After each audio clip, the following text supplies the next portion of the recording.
তোমরা এটা সবাই লিখে নাও, এটা তোমাদের জন্য ভালো হবে। আমি যখন বোর্ডে লিখছি তোমরা খাতায় লিখে ফেলো, তাহলে আমি যখন এটাকে সলিউশনে যাব তখন তোমাদের বুঝতে সুবিধা হবে এবং সলিউশনের উত্তরগুলো তোমরা সাথে সাথে লিখে ফেলতে পারবে। প্যাসেজটা আমার সাথে সাথে তোমরা লিখে ফেলো।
আমরা যে পর্যন্ত লিখলাম সেটা আগে আমরা একটু আলোচনা করে নেই, তারপরে আমরা বাকিটুকুতে যাব। আমি লেখাটা একটু বড় করার চেষ্টা করেছি, এই জন্যই অনেকটা বেশি লিখতে পারিনি একসাথে। তোমাদের নাকি অনেক সময় মোবাইলে দেখার সমস্যা হয়, এই জন্য লেখাটা বড় করার চেষ্টা করেছি। তো আমরা দেখি এখানে কি লিখলাম আমি আসলে। Many events of great importance ব্র্যাকেটে take place during the last century. এই সেন্টেন্সটা যদি আমরা পুরো পড়ি, এখানে কিন্তু একটা অতীত নির্দেশক শব্দ অর্থাৎ পাস্ট টেন্সকে মিন করে এমন একটা শব্দ লাস্ট দেওয়া আছে। আমি তোমাদের রাইট ফর্মস অফ ভার্বসের যখন রুলস গুলোতে গিয়েছিলাম তখন এই আলোচনাটা করেছিলাম, একটু মনে করে দেখার চেষ্টা করো যে লাস্ট, ইয়েস্টারডে, এগো অথবা কোনো সময় যদি উল্লেখ থাকে অতীতে, তাহলে ভার্বটা পাস্ট ফর্ম বা V2 ফর্মে যাবে। তো লাস্ট এখানে আছে, কাজে আমরা টেকটাকে পাস্ট টেন্সে করে দেব বা V2 ফর্মে নিয়ে যাব, টুক। তো উত্তরটা কি হবে? টুক হবে। এটা many events of great importance took place during the last century. Significant advances make dear students, প্রত্যেকটা গ্রামারের যে সেকশনগুলো আছে, একটা সেকশনের সাথে আরেকটা সেকশন কিন্তু ইন্টারলিঙ্কড, অর্থাৎ সম্পর্কযুক্ত। অর্থাৎ আমি যদি ভার্বের আলোচনা করতে যাই, তার মানে এই না ভার্বের যে 4টা form V1, V2, V3, V4 এগুলো কোথায় কোথায় বসবে বলে হয়ে যাবে। তোমাকে ওই ট্রান্সফরমেশনের ভয়েসও মনে রাখতে হবে, এবং সেটা এখন এখানে চলে আসছে। ভয়েসের ব্যাপারটা দেখো, একটু মনে করার চেষ্টা করো। আমি অ্যাক্টিভ প্যাসিভ কিভাবে তোমাদের বুঝিয়েছিলাম। আমি বলেছিলাম সহজ একটা রাস্তা বলেছিলাম, সাবজেক্ট নিজে যদি ব্র্যাকেটে থাকা ভার্বের কাজ না করে, নিজে না করে, তাহলে সেটা প্যাসিভ। আর যদি নিজে করে তাহলে সেটা অ্যাক্টিভ।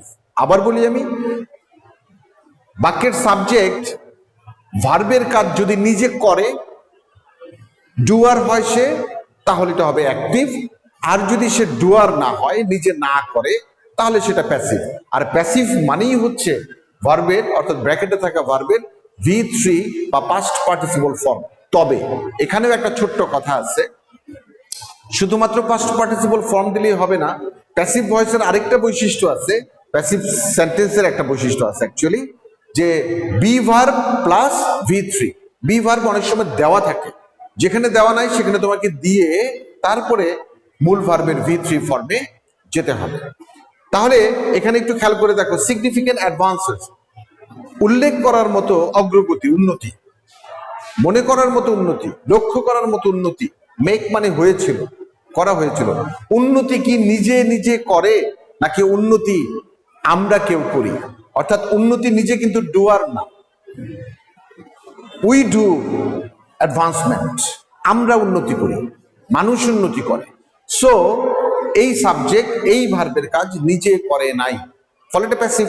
আর প্যাসিভ হলেই তোমাকে এটা V3 ফর্ম লিখতে হবে, আগে প্রয়োজনীয় বি ভার্ব দিতে হবে। প্রয়োজনীয় বি ভার্ব মানে হচ্ছে বি ভার্বের প্যাসিভ সেন্স, প্যাসিভ ভয়েসে যে 8টা ফর্ম ব্যবহৃত হয়, তার যেটা দরকার এখানে সেটা দিবে।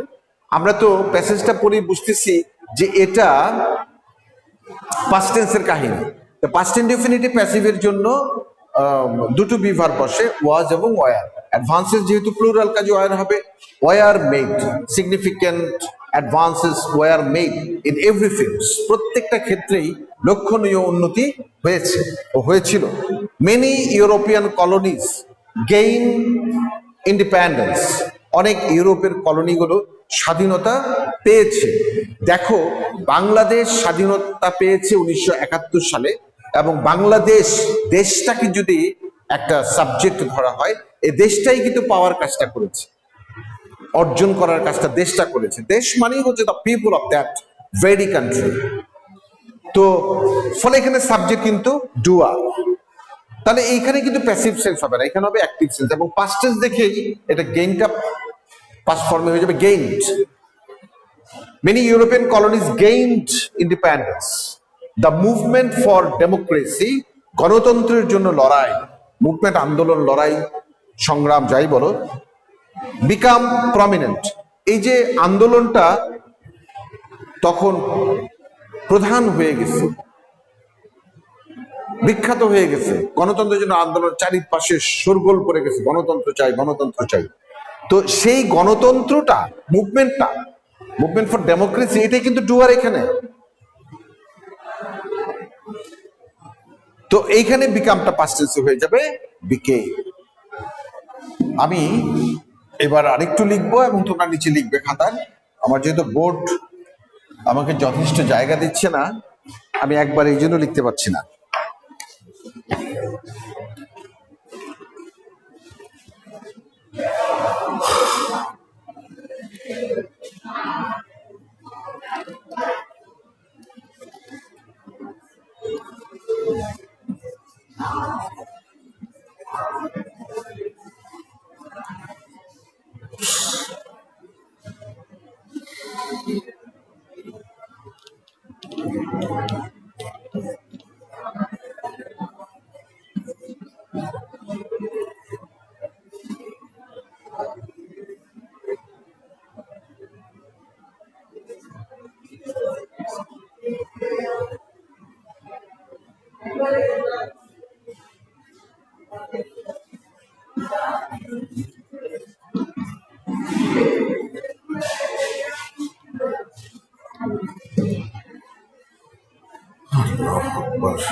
ছিল।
চলো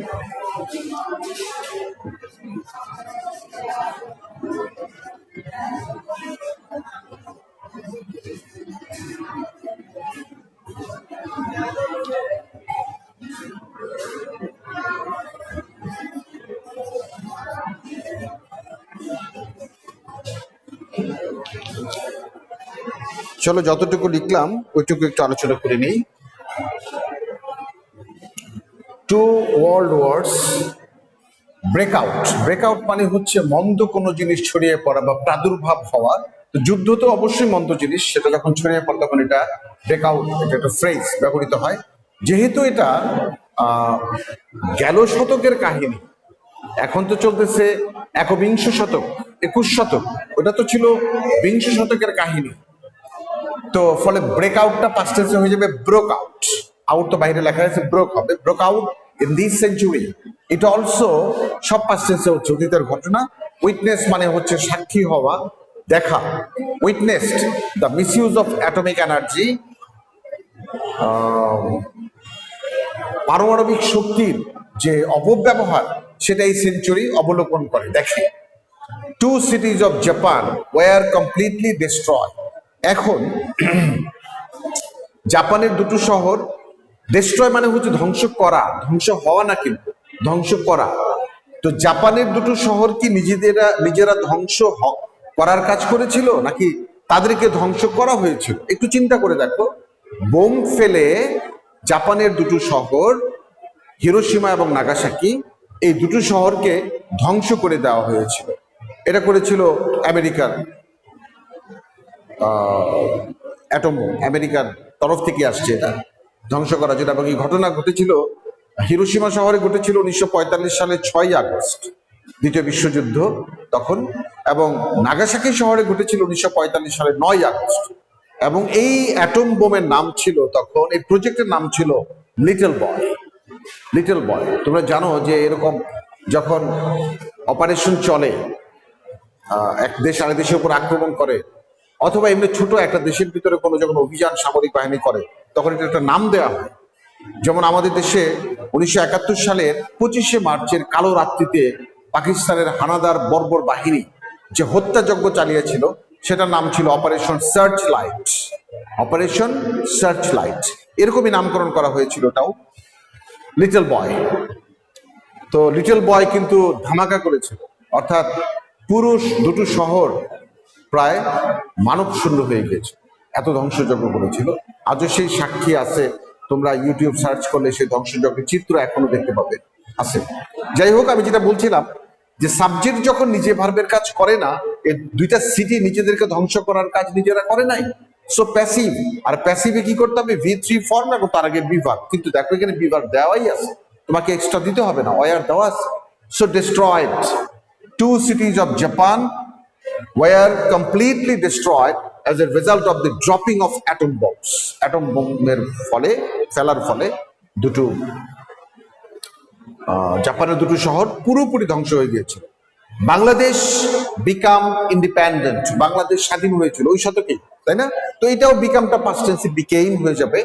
we celebrate the 50th anniversary of our independence in 2020. দেখো, প্রথম যখন আমি আজকের প্র্যাকটিসটা শুরু করি, সেখানে কিন্তু বলেছিলাম যে অতীত নির্দেশক কোনো শব্দ যদি থাকে এবং তাহলে ভার্বটা V2 বা পাস্ট ফর্ম নিয়ে নেবে। এখানেও কিন্তু একটা সাল দেওয়া আছে। আজকে আমরা দাঁড়িয়ে আছি 2021 সালে, আর এটা 2020 কথা বলা হচ্ছে, সো এটা অতীতকাল, কাজেই সেলিব্রেটটা হয়ে যাবে celebrated. We celebrated the 50th anniversary of our independence in 2020. 2020 সালে আমরা আমাদের স্বাধীনতার 50 বৎসর উদযাপন করেছি। 50 বর্ষপূর্তি, যেটা স্বাধীনতা প্রাপ্তির 50 বছর, যেটাকে বলা হয় সুবর্ণ জয়ন্তী। সুবর্ণ জয়ন্তী উদযাপন করেছি আমরা। তারপরে আরেকটু বাকি আছে, ওইটুকু আমি লেখার চেষ্টা করি। আমি লিখবো যখন, তোর সাথে সাথে খাতায় লিখে ফেলো, তাহলে তোমাদের জন্য একটু সহজ হয়ে যাবে ব্যাপারটা।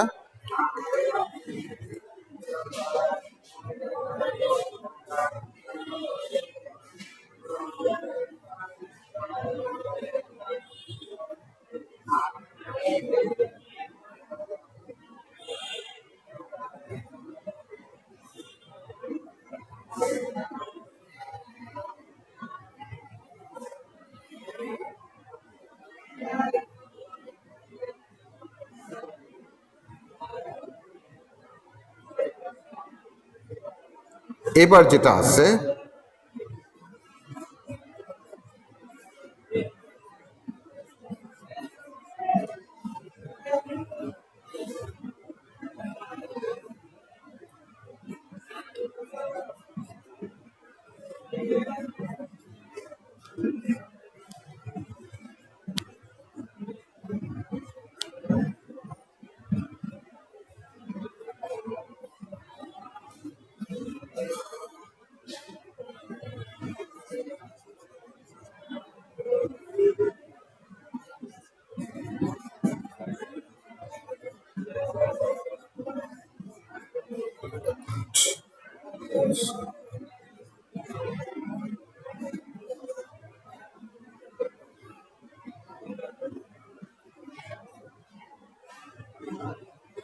আমি কি ভুল করলাম? Sorry sorry sorry sorry sorry, একটু ভুল হয়ে গেছে। এটা পরে আসবে। আমরা যে পর্যন্ত আই পর্যন্ত লিখেছি, যে কে হবে।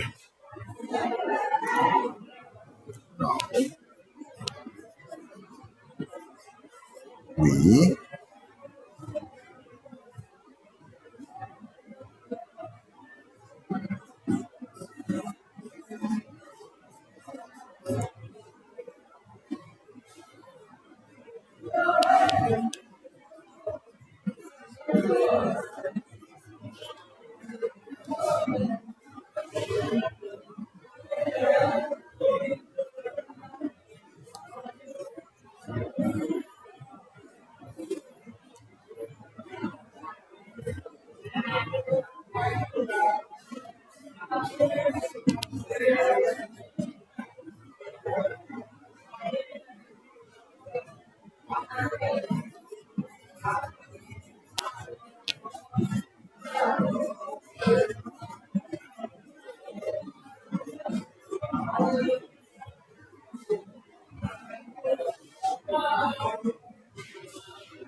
কতক্ষণ আছে ভাই?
Country.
শেষ হয়ে গেল লেখাটা, আমি এখন একটু আলোচনা করে দিচ্ছি।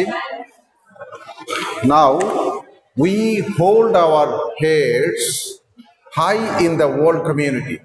এখন আমরা আমাদের মাথা উঁচু করে বিশ্ব দরবারে দাঁড়াতে পারি, মাথা উঁচু করতে পারি। তাহলে এখানে সরাসরি হোল্ড দেওয়া যায়, যেহেতু এখন আমরা পারি, সব সর্বক্ষেত্রে আমরা আগে আছি। অথবা উই আর হোল্ডিং, উঁচু করে দাঁড়িয়ে আছি, process, we are holding or we hold, we can hold, তিনটা যেটা দেবে সেটাই হয়ে যাবে।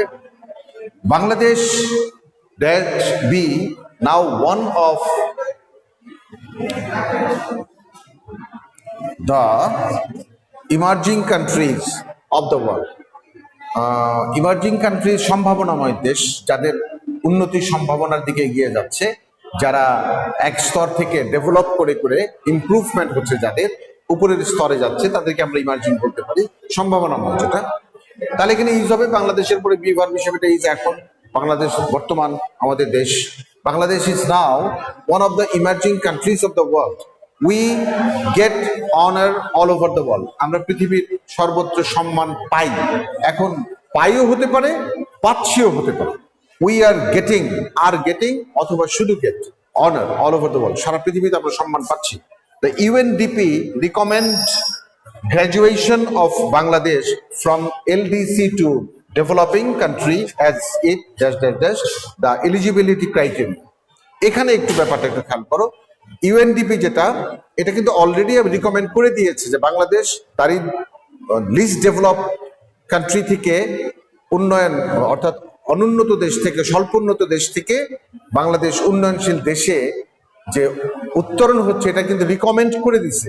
কাজে আমরা বলতে পারি has recommended graduation of Bangladesh from LDC to developing country as it has fulfilled. Bangladesh পরিপূর্ণ করেছে দ্য এলিজিবিলিটি ক্রাইটেরিয়া, আমাদের যে যোগ্যতার মাপকাঠি ছিল সেটা আমরা ফুলফিল করেছি।